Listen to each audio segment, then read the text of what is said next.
이는 하나님의 말씀이니라.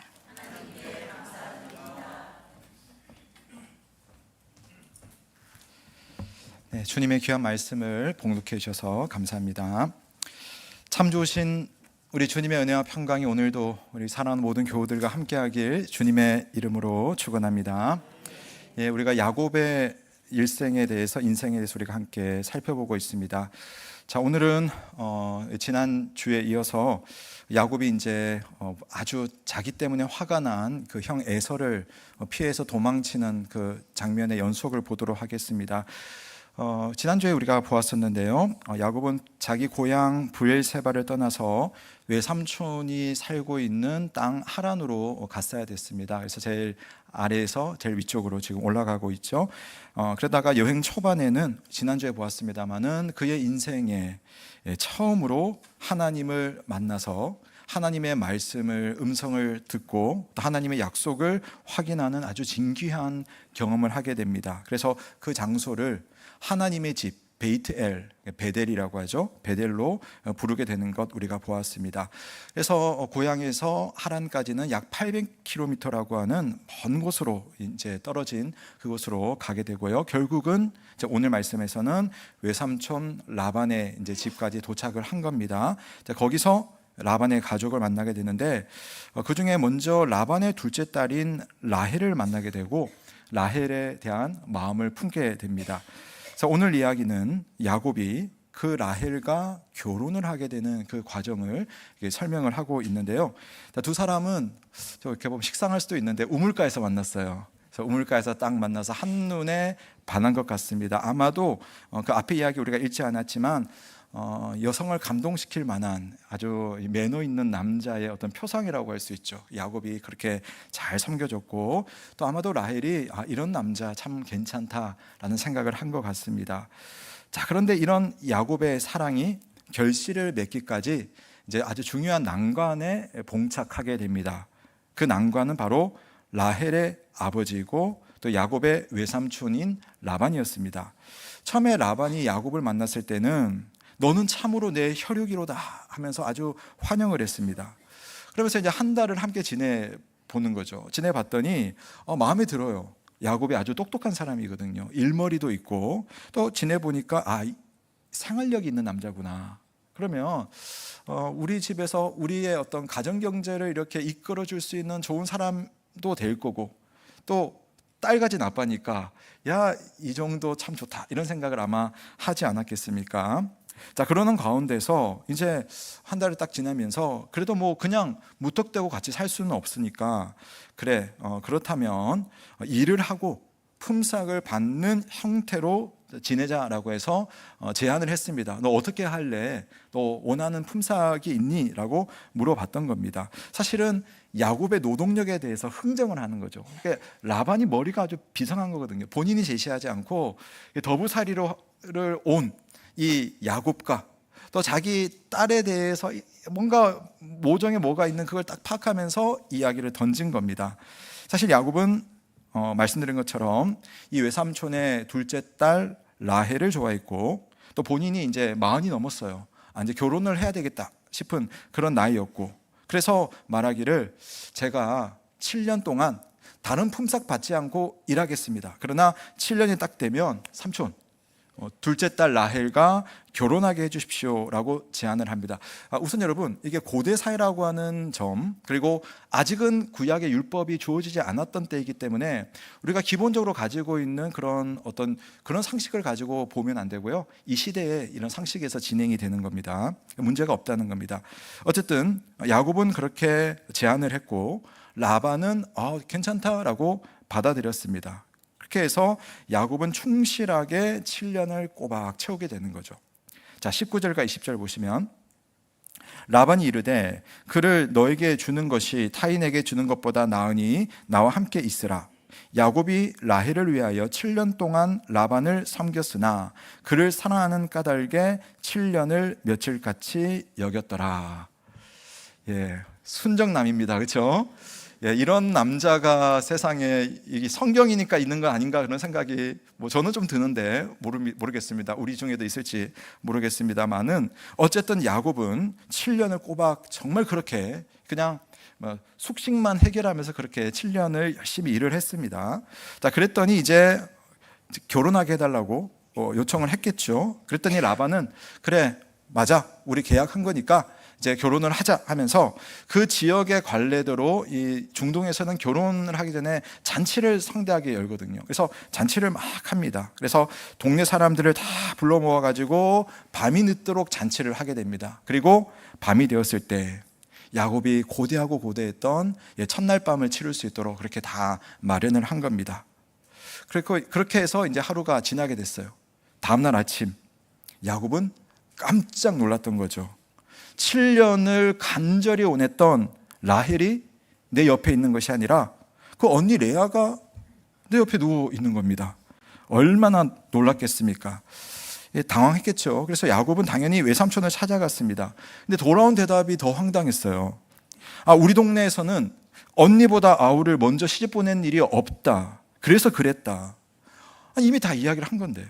대신 결혼식에서 이제 7일을 다 채우고 나면은 그 다음에 또 내가 라헬도 결혼하게 해줄게. 당장도 결혼할 테니까 7일을 잔치하고 라헬이랑 결혼해라. 대신 너 우리 집에서 7년 더 일해.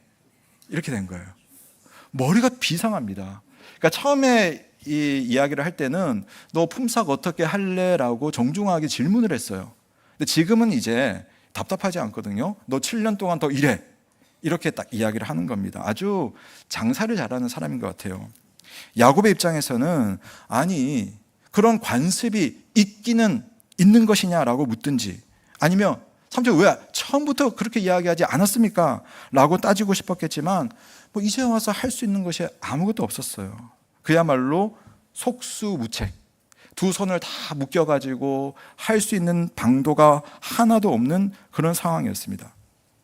사랑하는 여자를 얻기 위해서 7년을 일하려 했던 야곱은 2배 가까이 14년이라는 시간 동안 일해야 되는 결국 부당한 근로계약을 체결하고 말았습니다. 앞서 야곱의 이야기를 여러분 생각해 보면 이게 야곱이랑 여러분 어울리세요? 전혀 어울리지 않죠. 아니 야곱이? 그런 생각이 듭니다. 야곱도 그랬을 거예요. 아주 황당하고 너무나 부조리한 상황이라서 외삼촌에게 가서 다른 건 할 수 없지만 자기 감정은 그래도 좀 표출해야 되지 않겠습니까? 그렇게 했어요. 자, 25절 말씀해 보면 제가 세번역으로 한번 읽어 드릴게요. 외삼촌께서 저에게 이러실 수 있습니까? 제가 그동안 라헬에게 장가를 들려고 외삼촌 일을 해드린 것 아닙니까? 근데 왜 외삼촌께서는 저를 이렇게 속이셨습니까? 라고 일종의 따져드는 그런 말을 했던 겁니다. 자, 여러분 우리가 기억할 것은 이거죠. 야곱이 이 상황 예전에 형이 가지고 있었던 장자의 권리를 가진 자기 것으로 만들려고 할 때 어떤 행동을 했는지 여러분 다 기억하시지 않습니까? 형의 그 간절함, 그 형의 배고픔을 이용해서 용이 주도하게 몰아붙이듯이 형을 압박해가지고 장자의 권리, 어차피 올 거긴 한데도 그렇게 자기가 먼저 수를 써가지고 가지고 왔습니다. 근데 이제는 반대가 됐어요. 외삼촌이 자기처럼 자기에게 한 겁니다. 또 어떤 일이 있었습니까? 야곱의 아버지 이삭은 형제를 알아보지 못했어요. 눈이 어둡기도 했지만 야곱이 수를 썼지 않습니까? 그러니까 동생이 왔는데 형인 줄 알고 그 축복을 내려주지 않았습니까? 오늘 말씀은 어떻습니까? 같은 일이 일어난 겁니다. 야곱은 자기 아버지가 그랬던 것처럼 언니가 왔는데 동생인지 언니인지 알아보지 못하고 그렇게 하룻밤을 지난 겁니다. 팥죽 한 그릇으로 형의 장자권을 얻어내고 터럭과 음식으로 아버지를 속였던 야곱에게 일종의 정의 구현이 일어난 거예요. 야곱이 잘못한 거잖아요. 근데 하나님께서 이런 부분에 대해서 이렇게 정의 구현을 하신다는 겁니다. 선택의 여지가 없는 야곱의 처지를 이용해서 라반은 야곱이 그랬던 것처럼 자기에게 유리한 위치를 먼저 딱 선점을 해버렸어요. 그러니까 야곱이 던진 부메랑이 누구에게 돌아왔어요? 자기에게 돌아온 겁니다. 딱 우리 속담이 너무 맞는 것 같습니다. 뿌린 대로 거둔다. 그리고 뛰는 놈 위에 나는 놈 있다. 딱 지금 그거지 않습니까? 나중에 야곱은 애굽의 바로 왕 앞에 가서 자기의 일생을 한번 쭉 설명하는 시간들을 가지게 됩니다. 노년이 되어서 그때 뭐라고 했습니까? 왕이시여, 제 인생을 돌아보건대 저는 험악한 세월을 보내었습니다. 창세기 47장 9절 말씀입니다. 그렇게 표현을 했어요. 그 험악한 세월의 상당 부분은 누구 때문이죠? 오늘 보니까 라반 때문이에요. 야곱은 14년 동안 2명의 아내를 얻기는 했지만 그 14년 동안 일을 하면서 경제적인 기반과는 아무 상관없는 그냥 무조건적인 노동을 했습니다. 얼마나 기가 찼겠어요? 그리고 그 기간 동안 이 두 아내는 이제 우리가 읽지는 않았지만 누가 아들을 많이 낳느냐를 가지고 경쟁이 붙어가지고 자매인데 시기와 질투가 끊이지 않고 그로 인해서 여러분 또 이게 아내가 여러분 2명이 있으면 얼마나 힘든 거예요. 보니까 이게 야곱이요, 이 심리적인 지옥을 자꾸만 들어갔다 나왔다가 그랬어야 되는 겁니다. 이 모든 상황은 라반 때문이긴 하지만 따지고 보면 이 모든 상황은 결국 야곱이 자초한 인과응보라고 할 수가 있겠습니다. 야곱은 나름대로 자기 인생을 우리처럼 복된 인생으로 만들고 싶었지만 인생이 그렇게 되나요? 꼭 원하는 대로 되지는 않지 않습니까? 심지어 베델에서 받은 하나님의 복의 약속이 있었음에도 불구하고 야곱의 인생은 생각한 대로 흘러가지 않습니다. 시간이 지날수록 내 편은 없구나, 나만 홀로 이렇게 고생하는 것이 서글퍼지는 그런 순간들이 얼마나 밀물 들어오듯이 그렇게 들어왔는지, 그럴수록 허공을 향해서 주먹질을 하듯이 자기 살 길을 찾아보았지만 그것만으로는 답을 찾아낼 수가 없었던 것입니다. 야곱의 인생은 이렇게 꼬이고 말았습니다. 꼬였어요. 이제 와서 다시 나 과거로 돌아갈래 이런 것도 할 수가 없고, 그렇다고 나는 미래를 예측하거나 미래를 통제할 수 있는 그런 능력을 가지고 있는 것도 아닙니다. 야곱이 지금 쓸 수 있는 시간은 언제예요? 우리가 다 마찬가지지만 오직 지금 현재밖에 없어요. 그러니까 야곱에게는 시간도 유한하면서 동시에 자기가 지혜롭다고 생각했지만 지혜도 유한하고 능력도 유한합니다. 그러니까 내 인생 전체로 볼 때에 내 뜻, 내 마음대로 할 수 있는 것이 사실은 없었다는 겁니다. 나중에 야곱은 라반에게 이렇게 이야기를 하죠. 내가 낮에는 더위와 밤에는 추위를 무릅쓰고 눈 붙일 겨를도 없이 지냈습니다. 얼마나 고생했다는 말이에요.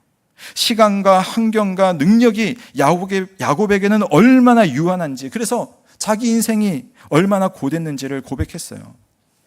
자, 이게 여러분 야곱의 인생이면서 어쩌면 오늘만 살아갈 수밖에 없는 우리들의 인생과 여러분 비슷하지 않는가라는 생각을 해봅니다. 하지만 이 창세기 이야기는 전체적으로 유한한 인생, 유한한 시간만 보여주는 이야기는 아니에요. 성경 전체도 마찬가지입니다만은 우리는 이 유한한 인생에 대해서 살펴보지만 다른 것도 발견을 할 수가 있습니다. 이런 겁니다.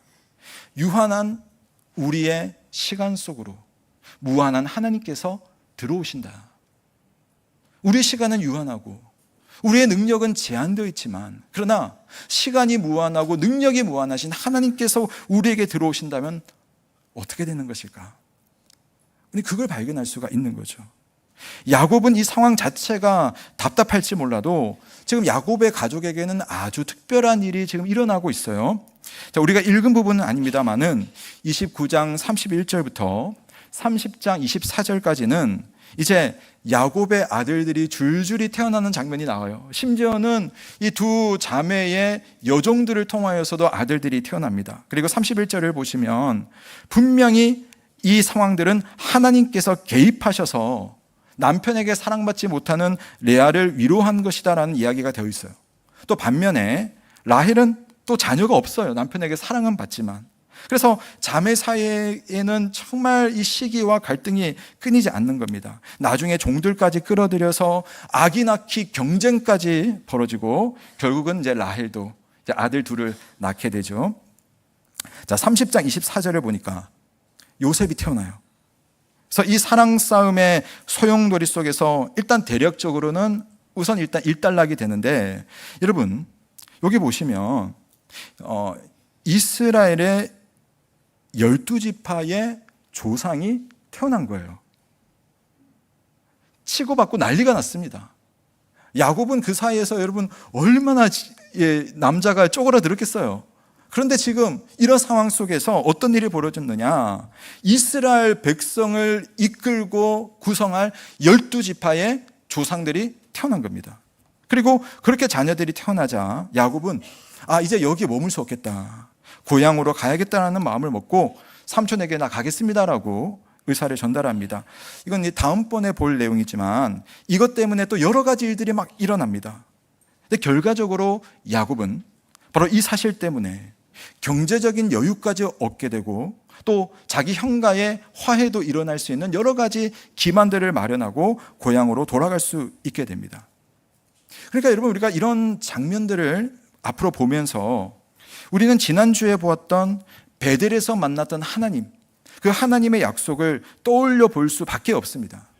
고달픈 처지로 여행하다가 길가에 어쩔 수 없이 유숙해 했던 야곱의 꿈에 하늘과 땅이 연결된 사다리가 있었고 그 위를 하나님의 뜻을 수종드는 천사 사자들이 오르락내리락 하고 다시 보니 바로 거기에 여호와께서 계셨어요. 거기서 하나님께서 말씀하시기를 내가 누워있는 땅을 내가 너와 내 자손에게 주리니 내 자손이 땅에 티끌같이 되어 네가 서쪽과 동쪽과 북쪽과 남쪽으로 퍼져나갈지며 땅의 모든 족속이 너와 내 자손으로 말미암아 복을 받으리라. 내가 너와 함께 있어 네가 어디로 가든지 너를 지키며 너를 이끌어 이 땅으로 돌아오게 할지라. 내가 너에게 허락한 것을 다 이루기까지 너를 떠나지 아니하리라. 그랬더니 야곱이 잠에서 깨어서 고백하기를 여호와께서 과연 여기 계시거늘 내가 알지 못했구나. 당시에 야곱은 땅도 없었고 자손도 없었고 아내도 없었습니다. 그러나 그 하나님을 만나고 나니 처량해 보였던 그 땅을 향해서 또 자기 인생을 향해서 고백할 말이 생긴 거예요. 여호와께서 여기 계시니 내가 알지 못했을 뿐이구나라는 고백을 했었고, 그 고백은 여러분 바로 베델에서만 통하는 고백이 아니라 바로 저 멀리 밧단 하란에서도 통할 수 있는 그런 고백이었어요. 그래서 오늘 이야기가 벌어지고 있는 이곳 하란에도 하나님은 함께 계셨다는 겁니다. 너를 떠나지 아니하리라 하신 하나님의 약속은 바로 이렇게 힘들고 어렵고 고통스럽고 머리 아픈 그 상황 속에서도 그 약속은 진행되고 있었습니다. 다만 내가 알지 못하였을 뿐 하나님의 약속은 허투루 하시지 않았다는 겁니다. 야곱의 이런 유한한 시간과 유한한 환경 속에서 하나님은 자녀에 대한 약속을 끝끝내 이루시고 땅에 대한 약속도 결국은 성취를 하시는 거죠. 우리의 시간은 이렇게 유한해도 하나님께서 우리의 시간에 함께 하시면 그분의 무한하심으로 우리의 모든 삶을 복되게 만들 수 있다는 사실을 믿으시기를 바랍니다. 하나님의 약속은 오늘 말씀에서는 정확하게 문제가 많은 사람을 통해서도 성취가 돼요. 야곱에게 일어난 일이지 않습니까? 우리가 유한할 뿐 하나님은 어떠세요? 무한하시거든요. 우리의 유한함은 하나님의 무한함을 실제로 담을 수는 없습니다. 그러나 하나님의 무한하심으로 우리의 유한함으로 들어오실 수가 있다는 그런 신앙의 역설이 있어요. 그게 무엇입니까? 하나님이 사람이 되신 사실. 그게 어떻게 가능한 유한한 자에게 일어날 수 있는 일입니까? 하나님이 우리 죄를 대신해서 죽으심으로 우리를 용서하시고 하나님의 자녀로 삼으신 그 무한하신 사건이 무한한 우리 인생 가운데 일어난 것입니다. 우리가 유한할 뿐 하나님의 무한하심은 우리의 삶 속에 모든 것을 이룰 수 있다는 사실을 믿으시기를 바랍니다. 누가복음 19장에 보시면 삭개오 이야기가 나와요. 삭개오는 그 당시에 사회적으로 아주 지탄받던 직업이었죠. 세리. 그 중에도 세리장이었습니다. 로마 제국의 앞잡이니까 저 사람을 경멸하자, 그런 분위기가 형성되어 있었어요. 하지만 삭개오는 그럼에도 불구하고 예수라는 선생을 좀 보고 싶었습니다. 자기는 지탄받고 사람들에게 경멸받는 사람이지만 저 예수라는 사람이 그렇게 사람들을 만나고 돌아다닌다는데 어떤 사람일지를 궁금했는데 키가 작다 보니까 볼 수가 없는 거예요. 그래서 나무를 찾아서 뛰어 올라갔어요. 또 예수님께서 오시는 겁니다. 삭개오야, 너 내려와라. 내가 오늘 너희 집에 가서 너와 함께 지내겠다 라고 말씀하셨습니다. 아무도 상종하지 않으려고 했던 매국노 취급받았던 삭개오가 예수 주님을 만나면서 그 한 번의 방문으로 마음이 완전히 뒤집히고 삶이 바뀌어버립니다. 그래서 자기 재산의 절반을 가난한 자에게 주겠습니다. 남의 것을 토색한 것이 있다면 제가 4배로 갚겠습니다라고 선언하면서 그 인생이 바뀌어요. 무한히 유한을 만나 주실 때 유한이 비로소 무한의 좋은 것을 모셔드릴 수가 있던 겁니다. 볼지어다 내가 문 밖에 서서 두드리노니, 무한하신 예수님께서 오늘도 유한하신 우리 인생 가운데 찾아오신다는 사실을 믿으시기를 바랍니다. 여러분, 우리 인생을 그냥 보이는 대로만 보면 우리 인생이 그렇게 야, 참 좋다라고 이렇게 장밋빛으로 보이는 분 그렇게 많지는 않을 것 같아요. 하지만 여러분, 우리는 의미를 찾으면 달라집니다.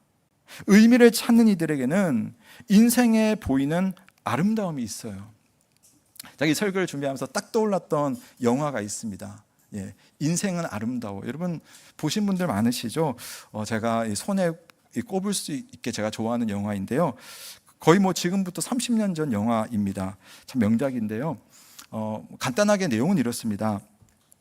여기 이제 가족들이 아까 나왔었는데요. 남자 주인공이 이제 유대인인 이름이 귀도라고 하는 사람이에요. 근데 이 사람이 이제 이탈리아 여성과 결혼을 해가지고 아들 하나 낳고 알콩달콩하게 잘 살아갑니다. 근데 그 시기가 언제였냐면은 2차 대전이 이제 막바지, 아주 전쟁이 거의 이제 끝으로 가는 그런 시기였어요. 이제 그런 시기에 독일군한테 잡혀버렸습니다. 그래가지고 수용소로 가요. 근데 아내는 이탈리아 사람이기 때문에 안 가도 되는데 이제 이 아빠와 아들은 이제 잡혀 들어갑니다. 근데 이 아내가 자기 이탈리아 사람인데도 나 가족 있는 곳에 가겠습니다라고 해가지고 스스로 자청해서 수용소를 같이 들어갑니다. 자, 그러니까 하루 아침에 이 일가족 전체의 인생이 비극으로 나락으로 떨어져 버린 겁니다. 자, 그런데 이제부터 이야기가 시작이 되는데 이 아빠가 아들을 바라보고 생각하면서 내 귀한 이 외아들이 이 험난하고도 이 비참한 이 수용소, 이제 결국 다 죽게 되는 곳이잖아요. 그 수용소의 생활에서 두려움에 떨고 어둠 속에서 남은 인생을 사는 것이 너무 마음이 아팠던 것이죠.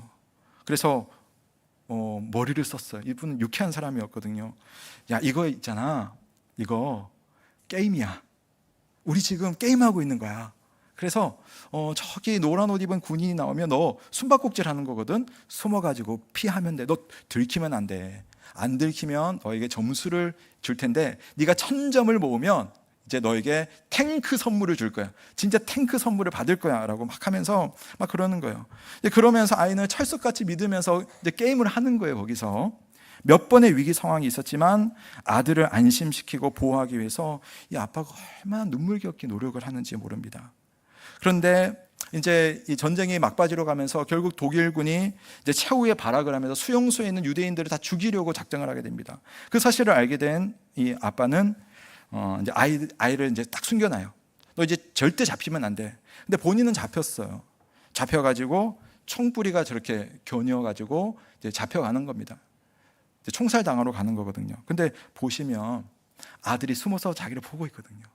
그래서 그 장면이 되게 슬픈 장면인데 우습게 막 표현되어 있습니다. 막 이렇게 장난을 치면서 익살스럽게 가요. 그러면서 아들이랑 눈도 맞추고, 그러면 아들은 숨어가지고 재밌다고 깔깔대고 막 그렇게 진행이 되는 겁니다. 결국 주인공은 총살을 당합니다. 저는 이 마지막 장면을 생각하면서 아버지가 그랬을 것 같아요.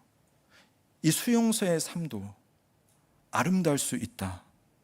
네가 나중에 커서 나의 죽음을 기억하게 되고 그것 때문에 많이 아파하겠지만 어쩌면 나의 죽음이 너에게는 새로운 기억이고 감사의 추억이고 어찌 보면 아름다운 인생 중에 하나의 장면이 될 수도 있지 않을까. 그걸 주려고 아빠가 죽고 가는 그 순간에게 아들에게 그 모습 남겨주려고 그렇게 익살스럽게 마지막을 보내는 겁니다. C.S. 루이스의 천국과 지옥의 이혼이라는 소설이 있습니다. 완전히 상상 소설인데요. 거기 보면 지옥과 천국에 사는 사람들 이야기가 나오거든요. 그 지옥에 사는 사람들이 이 설정이 너무 재밌습니다. 관광을 가요. 네, 버스를 타고 관광을 가는데 어디를 가냐면은 천국에 관광을 가요. 야, 천국이 얼마나 좋은지 우리 한번 가보자라고 가지고 천국의 변두리에 딱 갑니다. 근데 변두리에 딱 가서 보니까 자기들이 있는 지옥은 모든 것이 흑암으로 덮여 있는데 천국은 모든 것이 빛으로 충만합니다. 그래서 자기들이 있는 지옥에서는 예전에 이 땅에 살 때 이런 즐겁고 행복했던 것까지도 지옥살이를 하다 보니까 그게 너무 공포스러운 기억으로 바뀌어요. 근데 천국에서는요, 한때 쓰라리고 괴로워 보이던 것들까지도 천국에서 보니까 감사와 승리의 제목이고 기억으로 자기에게 다가오는 겁니다. 그래서 하나님 안에서 정말 복된 자들은 이런 고백을 한다고 해요. 우리는 평생 천국에서만 살았다. 여러분, 천국에서만 살 수 있는 사람이 여기 어디 있어요? 근데 마지막 날 주님 앞에서 할 수 있는 고백이 나는 천국에서만 살았어요. 반면에 구원을 잃은 사람들은 이렇게 말하죠. 우리는 항상 지옥에 있었다. 소설은 이 장면을 이렇게 정리를 합니다. 양쪽 다 맞는 말이다. 이렇게 이야기를 해요. 여러분, 우리로 한번 돌아오겠습니다. 우리가 과거를 돌아보면 고통스러운 기억이 있어서 지금 내 삶을 다 붙잡고 있는 그런 모습들이 있을 수 있어요.